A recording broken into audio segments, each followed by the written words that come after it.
Hello, everyone. I'm Dr. Chris Link. I'm an integrative medicine physician in Jefferson City, Missouri.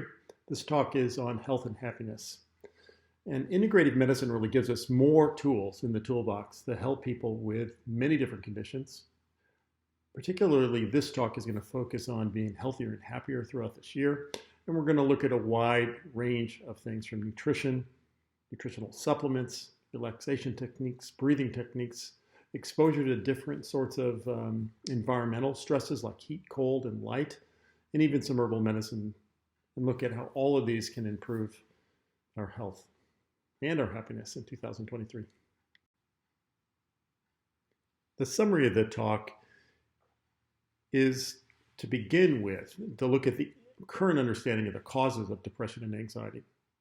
Then we're going to look at some case presentations, patient case presentations. These are fictional patients, but I think they're going to be quite demonstrative on how this sort of approach, this integrative medicine approach can help. And we're going to look at many specific tools. As I mentioned in the last slide, nutrition, optimal exercise, relaxation techniques, heat, cold, and light, nutritional supplements, and herbal medicines.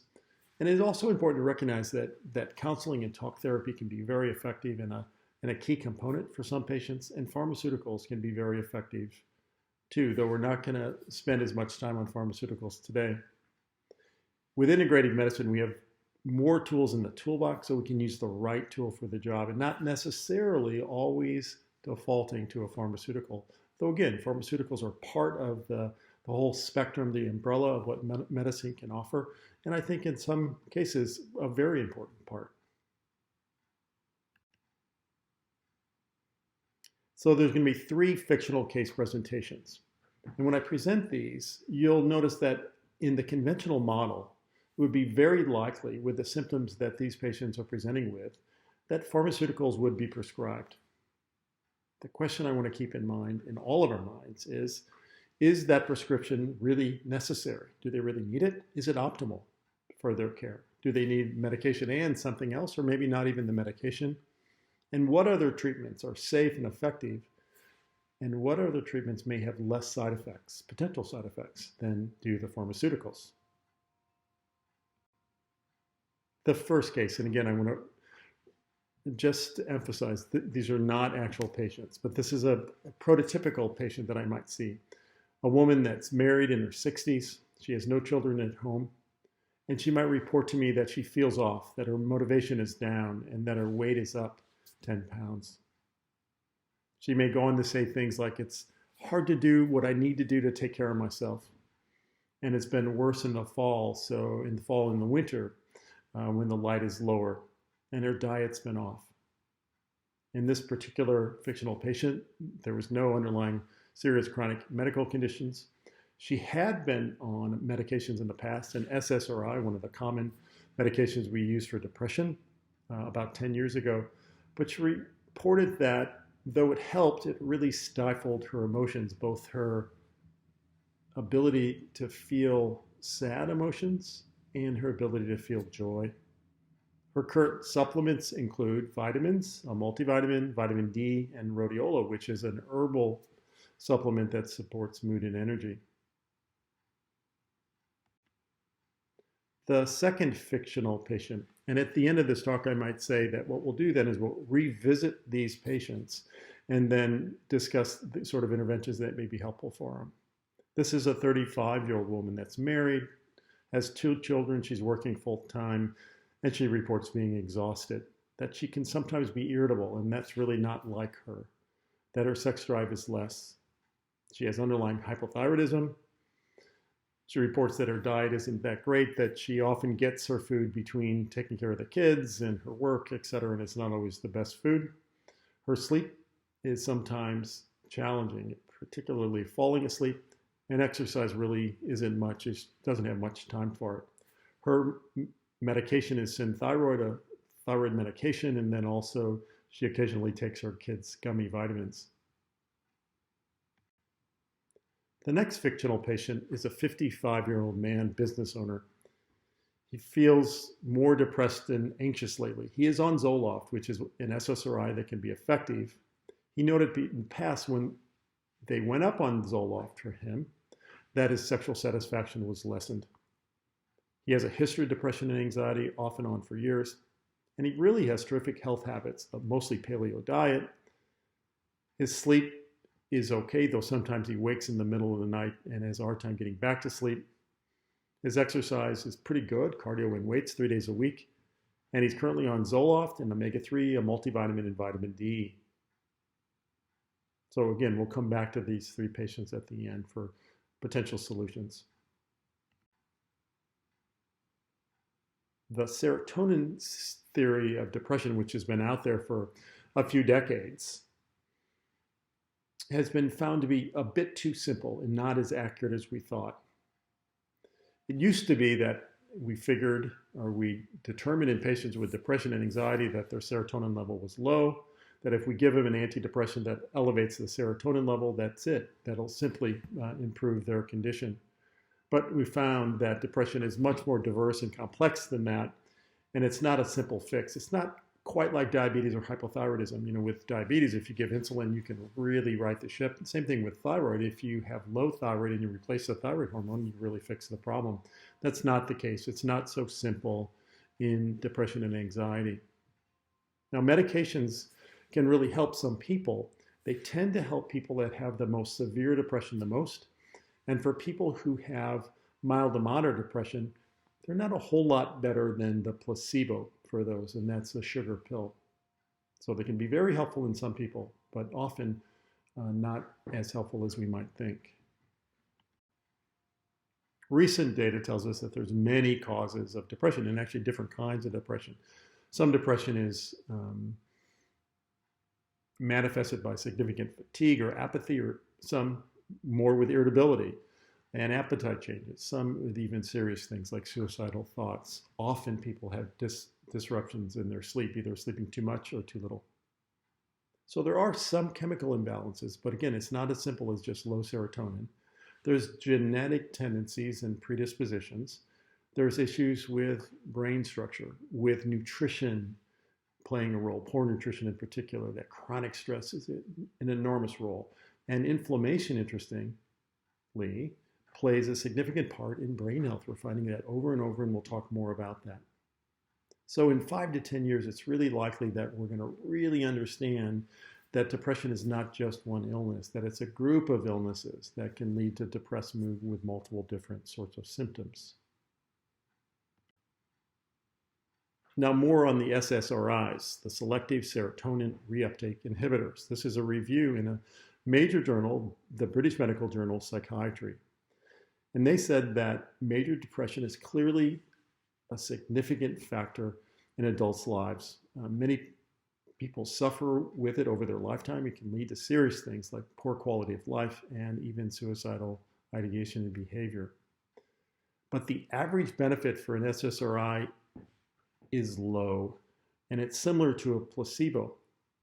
Again, some patients with serious depression tend to have a more significant response. Now, SSRIs for many people are not a whole lot better than placebo, but their side effects when you take them are clearly higher than placebo. This article in the important journal said that SSRIs are overprescribed. In fact, in the US, we prescribe more SSRIs per capita than any other country. And the other issue with SSRIs is once you're on them, for some people, it's really a challenge to come off. Now, one of the things that SSRIs do is they blunt emotions. Now, when a person has significant despair, depression, sadness, blunting that emotion is not necessarily a bad thing. But people really do want to feel all aspects of life. Sometimes there are sad things that happen in the person's life, loss of a loved one, and to be able to feel and experience that is important. And also to be able to feel and experience joy and love and those sorts of things. Those can be blunted as well. Well, that's one of the concerns about using SSRIs. I want everybody to take note that this talk is to provide medical information, but not really medical direction. This is not a patient-physician relationship when you listen to this. Rather, it's for for information. And before anyone would or should consider stopping or changing their medications or adding supplements to their medications, they want to talk to their healthcare provider. Really important for your safety. So looking into the toolbox to improve overall health and mental health, we'll first look at nutrition. I'd like to keep it simple. That is, eat more real whole food, healthy whole food, and less highly processed foods. We'll get into the specifics more, but that's really a key. You don't have to be perfect. Eat more of the healthy stuff, less of the processed food, and you will do much better. And actually be hungry, less hungry for processed and sweets and foods that are not so good for us. You want to read labels to really know what's in your food and avoid heavily processed foods. Eat more of these foods: whole, fresh, organic food, lots of vegetables, and plenty of healthy protein: meat, fish, poultry, eggs, nuts. And fruits are fine. It turns out that the berries really are the most nutrient-dense fruits with the least carbohydrate. Olive oil is amazing for inflammation, the heart, the brain. It's a terrific clean-burning fuel in the body. Dairy can be a healthy food, and if you choose to have dairy, these days, whole-fat dairy is optimal for most people. Again, I'm going to underline whole fat. There's lots of studies these days that it does not significantly increase cardiovascular disease. And I like fermented foods, and you'll see a study coming up about how fermented foods actually lowered anxiety and depressive symptoms.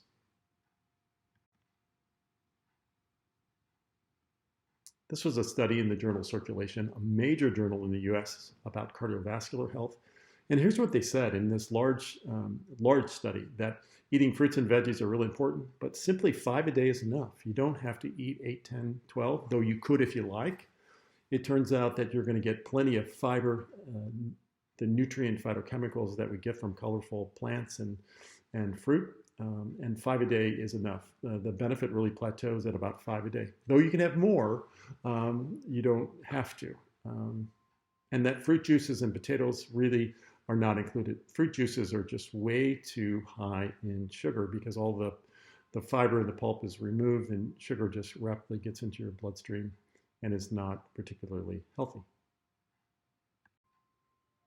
So eat less of these foods, these ultra-processed foods. And unfortunately, recent data in the US tells us that about 60% of the foods that Americans eat these days in 2023 are highly processed or ultra-processed. And this leads to harm: obesity, type 2 diabetes, increased autoimmune diseases, increased depression and anxiety related to inflammation, and then inflammation across the board. So the key here is eat less of these. They are hyperpalatable. They're way too easy to overeat. And there's too many sugars and carbs and salt and inflammatory oils.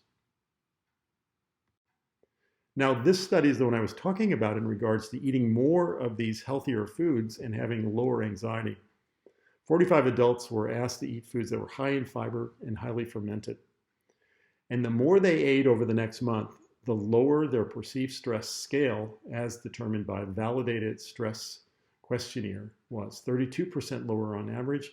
And the more they ate, you can see over on the right here, I'll use my cursor, that the more they ate over those next 4 weeks, the lower their anxiety score was.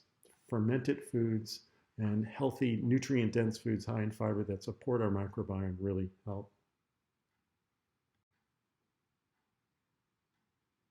This is a picture from the front of my website, drchrislink.com.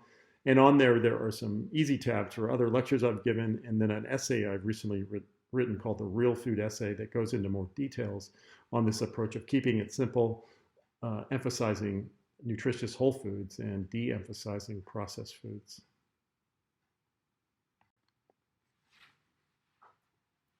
Okay, so this is the second tool, amazing tool in the integrated medicine toolbox for better health overall and better mental health, and that's exercise. This is an extraordinary tool. Exercise improves health and mood. It increases something called BDNF, which is the brain-derived neurotrophic factor. It's an amazing healing factor for the brain and the body. And we get this by increasing steps to about 7,000 a day if your body is able. Doing some resistance training with weights or bands also improves our health, our vigor, our mood, and increases BDNF. And in particular, getting your heart rate in even short bursts of 7 to 10 minutes, 3 days a week, significantly by over 250% increases BDNF. So get moving. Get moving for better health overall, better mood, better alertness, and less anxiety and depression. This is from the journal Psychology in Sport and Exercise. And here they talked about that short bouts of moderate intensive exercise was very effective for the management of key depression symptoms.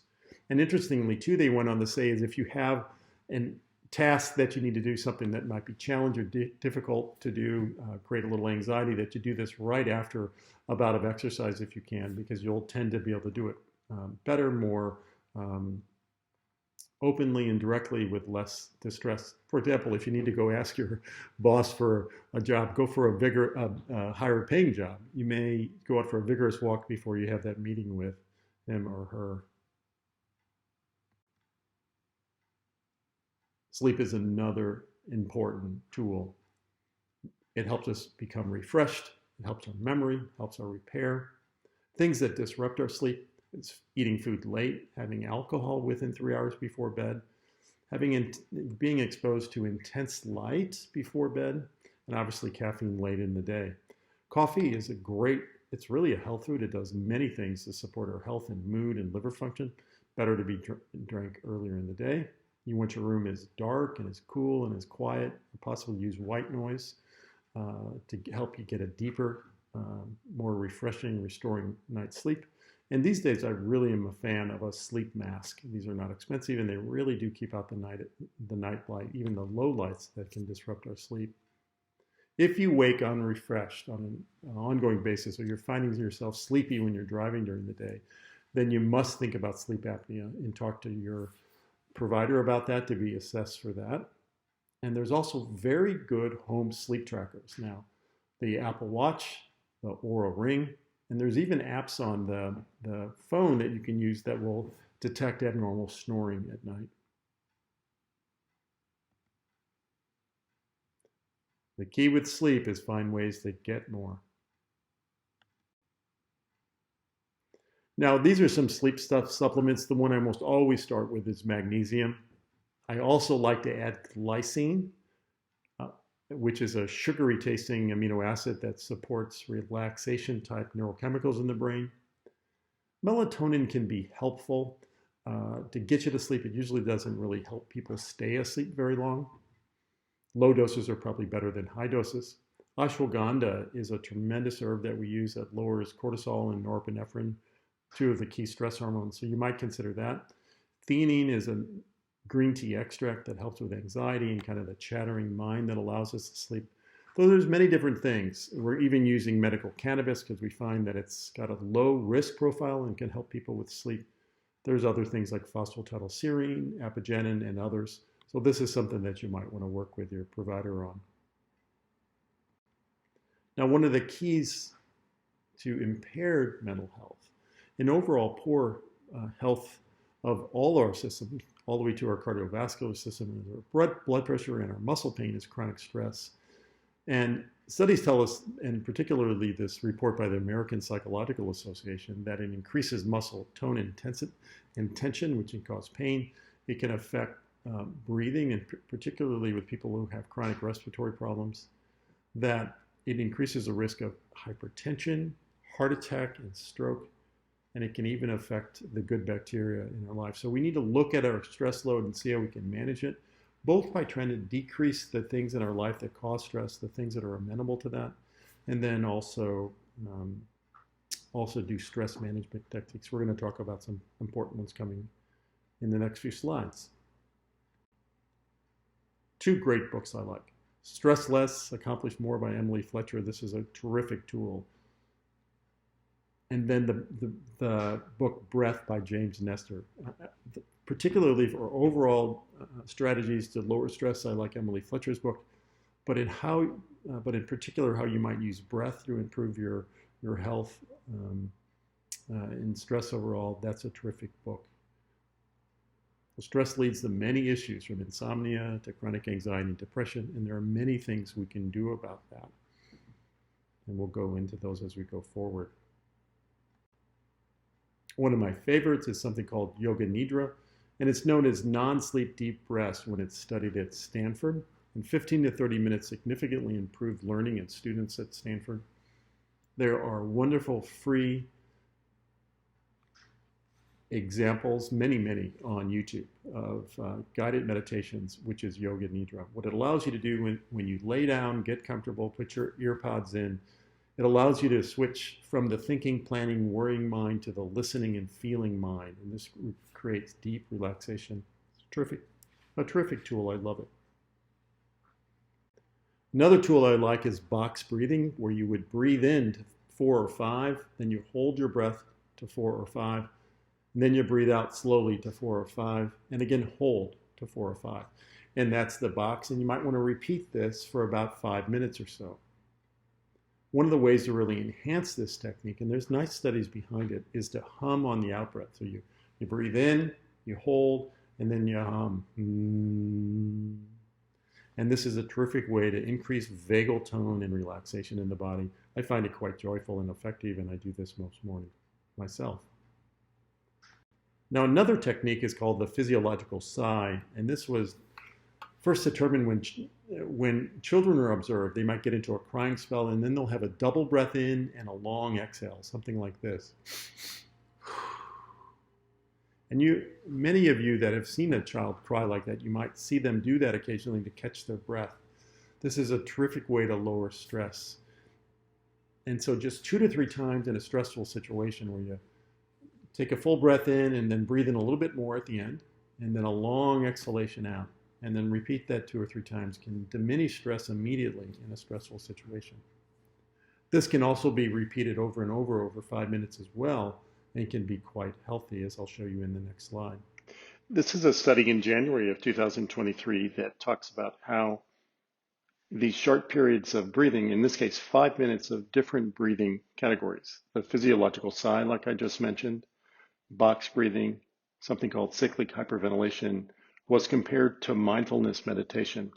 And actually the repetitive breathing techniques did better in regards to reducing stress and improving mood over 30 days in people who did these daily. And as you look here at the top, the physiological sigh and the box breathing were actually the best. So I'd recommend that you incorporate these into your life. I think you'll like them, and you'll like the results they have for you in regards to improving your well-being, your relaxation, even things like sleep.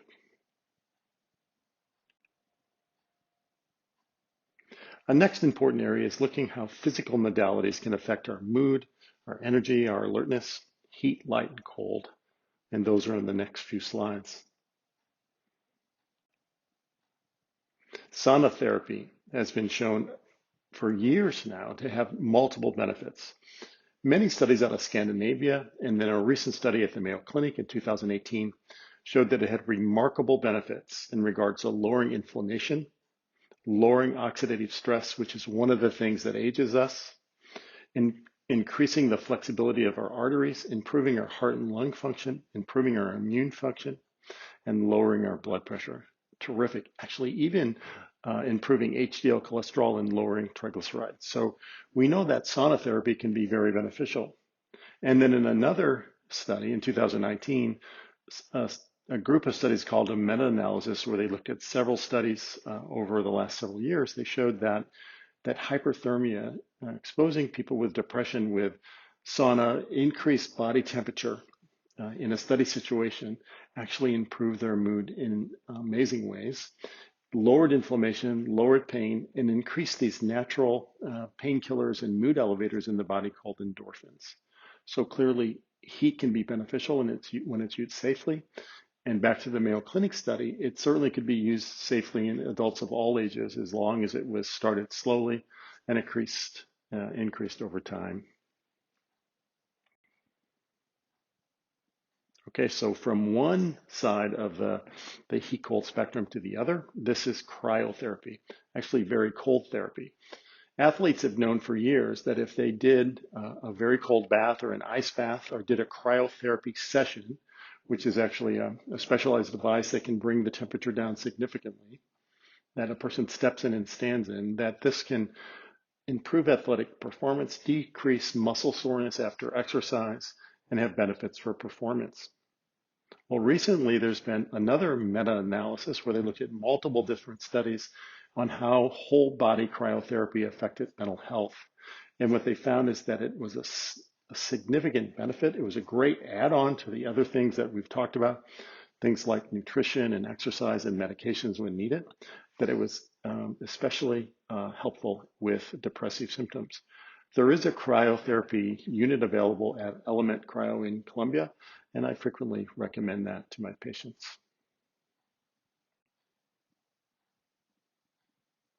Now, another physical modality, this is light. Light has become recognized as being so important that the National Institute of Health has a special section on light and circadian rhythms, and Dr. Samer Hatter runs that. He's a chronobiologist. And he reported that bright light, like sunlight during the day, significantly improves mood and alertness.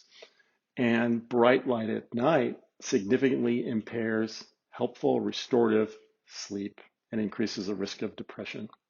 A study in March of 2022 showed that even dim light at night, very low levels of light that may come from night lights, from lights that come from appliances, televisions, computers, etc., that's enough to disturb good, high quality restorative sleep at night. So be very careful, have a dark room, and even consider things like a sleep mask at night if you have any trouble sleeping. And it's also important to get a good dose of sunlight every day, particularly in the morning as possible.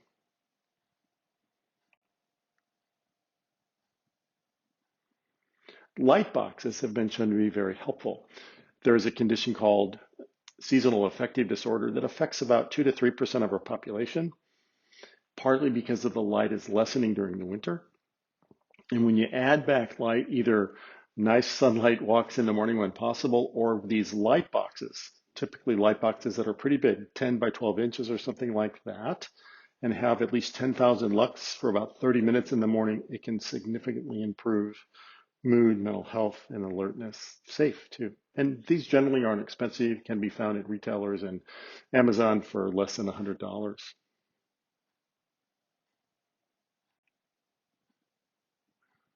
And another way to improve your mood is to make a healthy, happier space.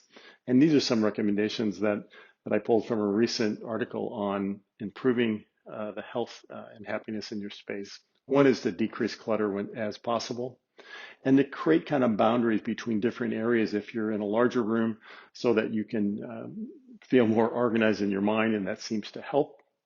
To use bright and light colors, particularly for accents, this increases the cheerfulness of the room. And add mirrors that seem to open up the room, reflect light, and add to the positivity of that space. It's nice to have at least some shapes in your room, curvilinear shapes that seem to also enhance the delight that we might experience in a room. And scents, things like orange peel and cinnamon and other things. Plants can help lower stress. Great data about that, actually, about these small chemicals called terpenes that are emanated from plants and things like oranges and cinnamon that our body and our brain can recognize through our nostrils and our olfactory system, and this can improve our mood. And then just adding plants to the environment can be quite helpful too. Now, this is a very interesting study. It's called the Harvard Study of Adult Development. It's one of the longest running studies ever in medicine, 84 years and counting. And it started in 1938 with men that were in the graduating class at Harvard, 268 men. It was during the Great Depression. And one of the initial participants in this study was John F. Kennedy. Now, since then, they've added additional residents from Boston, wives and other spouses and children, etc., offspring from the initial group, and they've continued to follow them. And what they found in this longest running study is that close relationships, more than money, more than fame, are what seem to keep people happy throughout their lives and actually healthier too. So taking care of your body and your mind is important, but tending to your relationships is another form of very important self-care. And the researcher who is now currently running the study said, this is a true revelation and important information from this study. I'll start by just saying that I think these three basic supplements make great sense for almost everybody. Vitamin D has impact on our health, our immune system, our bones, many, many different things. A multivitamin has an array of minerals and vitamins, in particular vitamin B12 that's really key for brain health. And then omega-3 fish oil lowers heart disease, lowers inflammation, and can improve brain health in a significant way.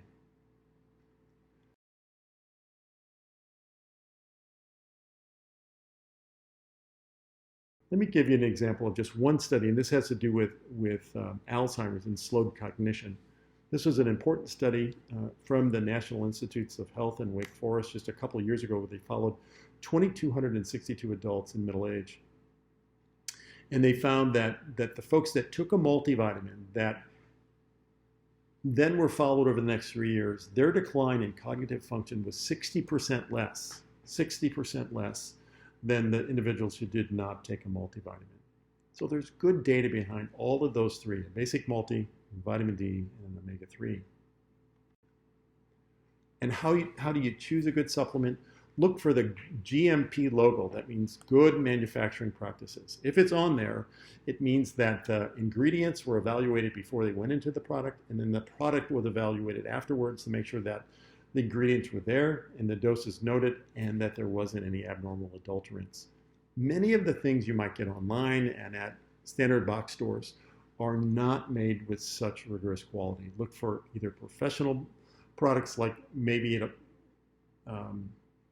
health food stores or like the Integrative Clinic. Look for supplements with GMP if you're online or at the store. Now, specifically about omega-3s. Omega-3s form part of the membrane lining of the neurons all throughout our body, and it lowers inflammation in the brain, the body, the heart. Somewhere about 1 gram daily is good for most people, but we use up to 4 grams daily to reduce heart disease. The key is that for brain health, just 1 gram daily can significantly lower inflammation, which improves brain health. Now, I like magnesium as well. Magnesium deficiency is really common in our population, up to 50%. Magnesium naturally relaxes the nerves and the muscles. It can support sleep and the GI tract. I like magnesium glycinate very much. That's a go-to for me. It certainly relaxes. Magnesium threonate is very specific for the brain. It's a bit more expensive, but can be quite effective too. So a big fan of magnesium. We're going to look at nutritional supplements, botanicals, and herbs as we go forward. So more into the botanicals primarily here. The first one that comes to mind is turmeric. And the extract from turmeric called curcumin, it's strongly anti-inflammatory. And it particularly helps mood. You know, it can help joints and the heart and things like that. But we found in people that have medication-resistant depression, if we add curcumin at about 500 milligrams twice daily and help lower the inflammation some, that these people do better with less major depressive symptoms. This is a very safe herbal extract to use. Rhodiola is an important adaptogenic herb. It's an herb that helps us with stress and mood and energy. It's been used in Europe for hundreds of years, including by the Russian military. It supports mild and moderate depression. It helps to improve serotonin and norepinephrine levels in the body, and it works relatively quickly. I've had great luck with this and have used it in many patients over the years. And often, if somebody has mild seasonal affective disorder, in addition to having them increase light by using a light box and morning walks, I often add rhodiola in the morning as well. SAMe helps with energy, with mood, with pain, works relatively quickly, is very safe, and can be used together with SSRIs and SNRI medications safely, very well tolerated. We generally just don't give it to people with bipolar disorder. It can be stimulating. And in this study on the right, it was compared to the medication, the SSRI, escitalopram, and over an 8-week period, the blue line here is the SAMe, and there was actually a better improvement in depressive scores over those 8 weeks than with SSRI. So this was a nice study, and this is what we see. SAMe can be quite helpful. 5-HTP is the precursor. It's the precursor to serotonin. So if you give a person 5-HTP, it can support mood. Interestingly, it also supports the release of melatonin, so it can be quite helpful and safe. It also can be used with SSRI medications. The doses that we use are between 200 and 400 milligrams, sometimes all the way up to 1,000 milligrams. We like to use the time to release. We typically give it in the morning. Though, if a person's having trouble with sleep, we can give it at night. Saffron is really new as an herbal supplement over the last several years. It's obviously an important culinary herb, but when it's concentrated into a capsule and we use the extract of saffron, it can be quite activating. It improves focus and lessens depression. We start with about 30 milligrams, but can go up to 100 milligrams. It also increases these neurotransmitters, these messengers between our nerve cells, and it can be used with other supplements or medications as well. No serious interactions. Interestingly, we often use it with focus issues and ADHD, both in children and adults as well. Now, St. John's wort has good efficacy, but it has significant disutility, as we say in medicine. It's not safe when used with other meds, so I rarely use it these days. I don't use it because there's too many medication interactions, so I'm going to leave it there on St. John's wort. Now, another supplement that's gotten a lot of publicity lately, great studies, is creatine. Creatine enhances energy in any cell of the body, from the brain to the muscles. It was first used, over the last couple of decades by weightlifters because they found that they're stronger and can do more intense exercise when they use it. It is safe. There's no kidney-related issues. And we also know now that it significantly improves brain energy, and this can be used to help people that have more of an apathetic or a low energy type depression. Very safe. Now, when we're moving to anxiety, I like this supplement right out of the gate. This is a very good supplement. It's an extract from green tea. It's called theanine, and it helps with focus. It kind of quiets the chattering mind. It can be taken as needed, 1 or 2 twice daily, and it safely combines with medications if a person's already on medications. It does not have caffeine in it. It's theanine. It is a relaxing supplement that's been quite effective and used in my practice for more than 10 years. Another favorite of mine is ashwagandha, which is an Ayurvedic herb that's been used for hundreds, if not thousands of years. This now, by major studies in modern medicine, shows that it lowers the stress hormone cortisol and lowers the stress neurotransmitter norepinephrine. It lowers the intensity of perceived stress. It can increase testosterone a little bit, which can be supportive in both men and women, by the way, from 30 to 100 milligrams. It tends to support sleep, though it doesn't put people to sleep, and there are no serious interactions. Lavender is another herb that has great utility in anxiety. Recently studied and compared to lorazepam, which is a Valium-like medication that is used reluctantly for anxiety, but it can have some benefit, though it has real issues with dependency. That's not the case with lavender. 2 of these each morning can significantly improve anxiety. This is the essential oil in a tiny little capsule. That's about the size of a pea. So 2 of those daily can be quite helpful. Kava is one of my favorite herbs because it helps with anxiety and muscular tension. New formulations have no issues with liver damage. There was some poor preparations a decade or more ago that caused some difficulties, but that's not the case now. It can be used for anxiety for sure, but also people that get anxiety and muscular tension. And it can be used on a daily basis if needed, but it can just be used as needed for anxiety and muscular tension.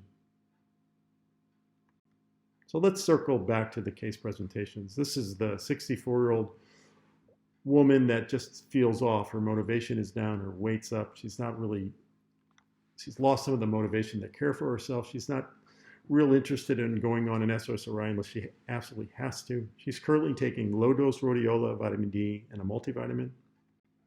And so what I might suggest for her is to really look at her diet, make sure that it's colorful and there's limited processed foods, because that's going to lower inflammation.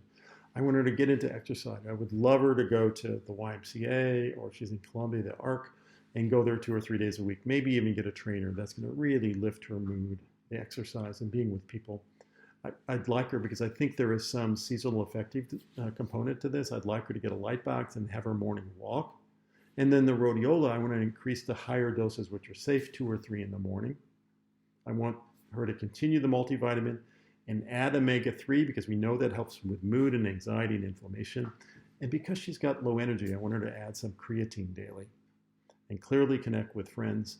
And with all of these types of patients, I have them follow up in about 8 weeks to make sure that we're having the benefits we need to, or if not, we'll make some adjustments.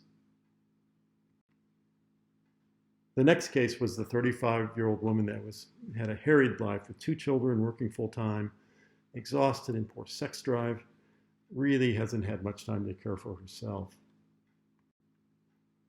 And so for her, I said, first, recognize the important things that you're doing to raise a family, to take care of your kids, to be a great spouse, to work full-time. That's a lot of demands on you. And that you're taking great care of everybody else. We need to spend a little bit more time taking care of you.